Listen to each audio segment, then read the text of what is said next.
আমার সকল প্রিয় ছাত্রছাত্রীকে জানাই আমার চ্যানেলের তরফ থেকে স্বাগতম।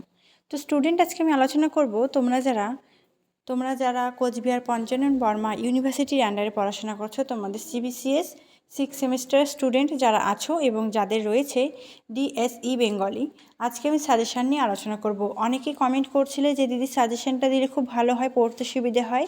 তো তার জন্য অনেক আগেই কিন্তু আমি সাজেশানটা নিয়ে হাজির হলাম এবং বেশ কিছু সাবজেক্টের সাজেশন অলরেডি আমি প্রোভাইড করে দিয়েছি, তো সেগুলো অবশ্যই দেখে নেবে। তো আজকে আমি আলোচনা করব ডিএসই বেঙ্গলি সাজেশন, 15 মার্কের সাজেশন। 15 মার্কের সাজেশন দেবো পরবর্তী ভিডিওতে। একে একে তোমরা 10 মার্ক, 5 মার্ক, তারপর 1 মার্কের প্রশ্ন কিন্তু পরপর পেয়ে যাবে। তার জন্য অবশ্যই চ্যানেলটি সাবস্ক্রাইব করে পাশে থাকতে হবে, তাহলে নিত্য নতুন ভিডিও তুমি সকলের আগে পেয়ে যাবে। তো চলো শুরু করি। 1 নম্বর প্রশ্নটা রেখেছি, খুব ইম্পর্টেন্ট একটি প্রশ্ন। 20 শতকের প্রথমার্ধের, এটা প্রথমার্ধের হবে, প্রথমার্ধের ঐতিহাসিক নাট্যধারা সংক্ষিপ্ত পরিচয় দাও। পরবর্তী প্রশ্ন, মেবার পতন নাটকে দ্বিজেন্দ্রলাল রায় কীভাবে দাম্পত্য প্রেম, স্বদেশ প্রেম, দেখো, স্বদেশ প্রেম এবং বিশ্বপ্রেমকে উপস্থাপন করেছেন, বুঝিয়ে দাও। এটা খুব ইম্পর্ট্যান্ট একটি প্রশ্ন রয়েছে, ঠিক আছে। তারপরে প্রশ্ন, বরেন বসুর ছাউনি নাটকে সমর নাটক বলা যায় কিনা আলোচনা করো, ঠিক আছে।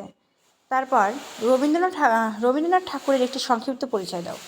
রবীন্দ্রনাথ ঠাকুরের নাটকের, এটা নাটকের হবে, ঠিক আছে, একটু অ্যাডজাস্ট করে নেবে। রবীন্দ্রনাথ ঠাকুরের নাটকের একটি সংক্ষিপ্ত পরিচয় দাও। তারপরে নবনাট্য কাকে বলে, নবনাটক আন্দোলনে গড়ে ওঠার পেছনে যে বহুরূপী সম্প্রদায়ের ভূমিকা, সেটা আলোচনা করো। তো এই প্রশ্নটা খুবই ইম্পর্ট্যান্ট এবং 1 নম্বর প্রশ্নটা ইম্পর্ট্যান্ট রয়েছে। 2 নম্বরটা, 3 নম্বর খুব ইম্পর্ট্যান্ট প্রশ্ন। এবার আমরা পরবর্তী প্রশ্নের দিকে যাচ্ছি। পরবর্তী প্রশ্ন কি বলছে? তো পরবর্তী প্রশ্নের দিকে যাওয়ার আগে বলবো, প্রত্যেকটা প্রশ্ন খুব ভালো করে পড়ো, অবশ্যই উপকৃত হবে। যারা পুরনো স্টুডেন্ট রয়েছে, তোমরা জানো কতটা কমন এসে থাকে আমাদের এই সাজেশান থেকে। অন্য কোন সাবজেক্টের সাজেশান চাও সেটা কমেন্ট করে অবশ্যই জানাবে। আমি পরবর্তী ভিডিওতে কিন্তু সেই সাবজেক্টের সাজেশান নিয়ে কিন্তু হাজির হব তোমাদের সামনে। আমি বেশ কিছু সাবজেক্টের তোমাদের ক্লাস কিন্তু প্রতিনিয়ত দিয়ে যাচ্ছি, সেগুলি অবশ্যই তোমরা ফলো করো, দেখবে।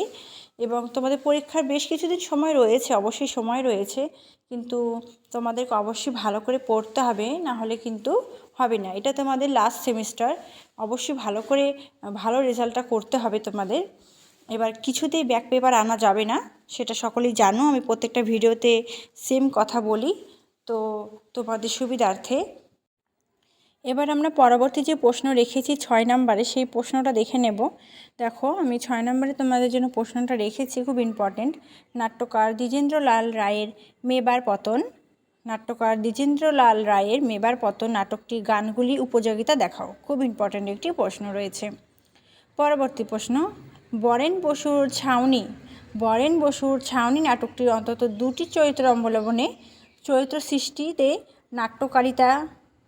নাট্যকারের কৃতিত্ব বিচার করো, ঠিক আছে। এখানে একটি ইস্যু হয়েছে, নাট্যকারিতা হবে না, নাট্যকারের কৃতিত্ব বিচার করো। তো তোমরা এই প্রশ্নগুলো খুব ভালো করে পড়বে অবশ্যই, এবং একে একে পরবর্তী 10 মার্কের, 5 মার্কের প্রশ্ন পেয়ে যাবে অবশ্যই। তার জন্য চ্যানেলটি সাবস্ক্রাইব করে পাশে থাকতে হবে এবং এই ভিডিওটি কিন্তু বন্ধুদের সাথে অবশ্যই শেয়ার করতে হবে, সকলকে দেখার সুযোগ করে দিতে হবে। Thanks for watching after all, thank you সকলকে।